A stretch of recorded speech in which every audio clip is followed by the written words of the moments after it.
Hello and welcome to another World Trigger Explained video. Now, today I'm going to be talking about triggers and what triggers actually are. Before I get into the video, please do like and subscribe if you're a World Trigger fan. If you don't like and subscribe, I'm going to assume that you don't like World Trigger at all, so do hit those buttons. Now on to the actual topic of this video, and that is triggers. Triggers are a main component in the universe of World Trigger. They are what we see as the most important part of the world, because everyone relies on triggers to fight, for daily activities, and for transportation, as you see, to different planets and worlds. When you look at the triggers, you have 4 different types that are currently known to us.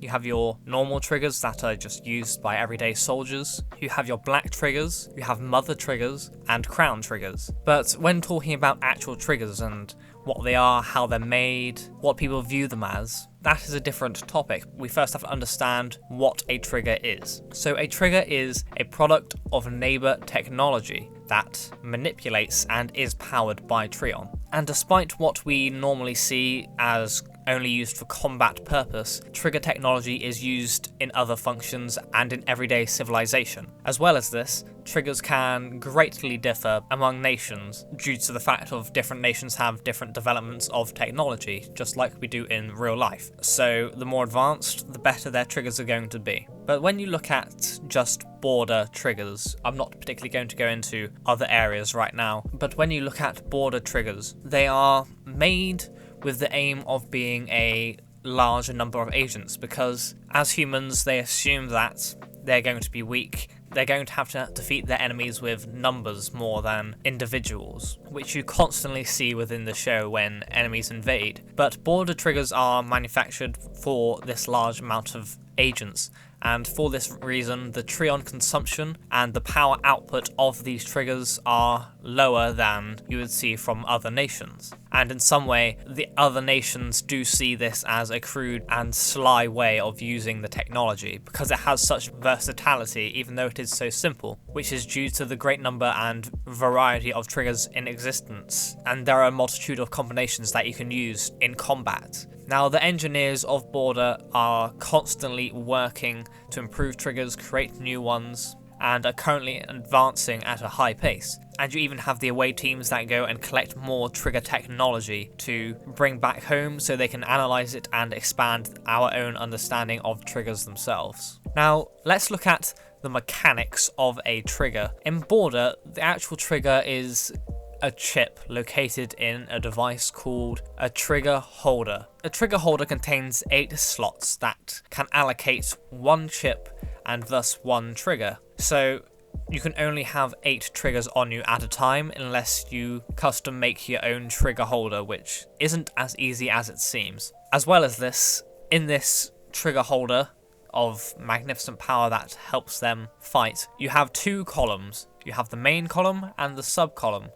And when I say sub-column, I don't mean the sandwich. So they both have 4 slots. For the main side, that's for your main triggers that automatically set to the user's dominant hand, whichever hand that is. And the sub side is for triggers that are set to the non-dominant hand. Now, typically, a user, because you've only got the 2 columns, they can only use 2 triggers at a time, one from the main and one from the sub. Now, you might think that you could easily just slap a load of triggers on there, that you could just put all your most powerful triggers, your massive shooting triggers like Meteor, an asteroid, and loads of weapons on there, so you never particularly run out if one breaks or malfunctions. However, each trigger does consume a certain amount of the user's Trion, even just by being equipped itself. So as a result, each person can only equip a different amount of triggers depending on their own capacity, which is very interesting because it means that when you are using and planning out your set of triggers, some people that have a low Trion capacity, such as like Osamu,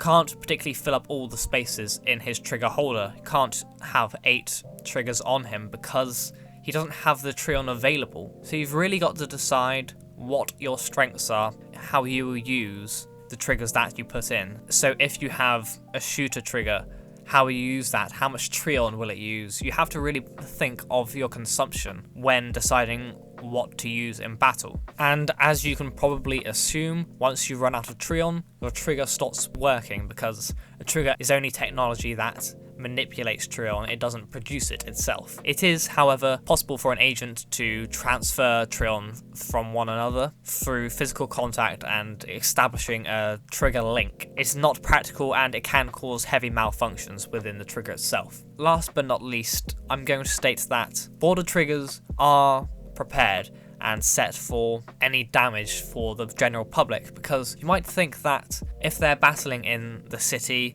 that a lot of civilians will get hit and killed in the process, and that World Trigger's very gory, but it's not, because the triggers have a brilliant, and the story has a brilliant set in motion, and the fact that civilians can't particularly get hit by a Trion bullet because they have a built-in safety measure to handle strays and accidents.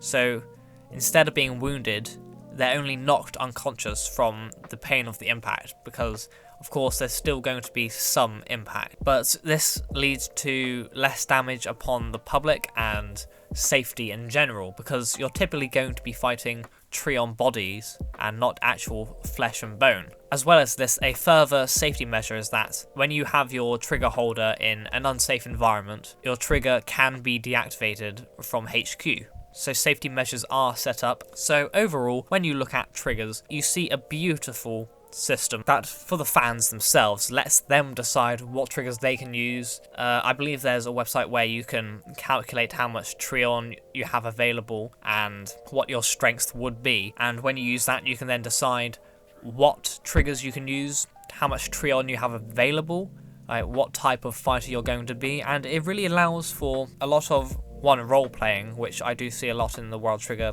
fandom, and as well as this, a lot of just debating, because triggers are a beautiful system that nothing is correct. You have to particularly understand that you can use them in your own way, meaning that no one can definitely say, yes, this trigger will definitely beat this trigger in a fight, because it all comes down to the person using it. And I am going on a slight tangent and will end the topic here. In the future I will be making more trigger videos explaining them, so please do like and subscribe. Thank you and goodbye.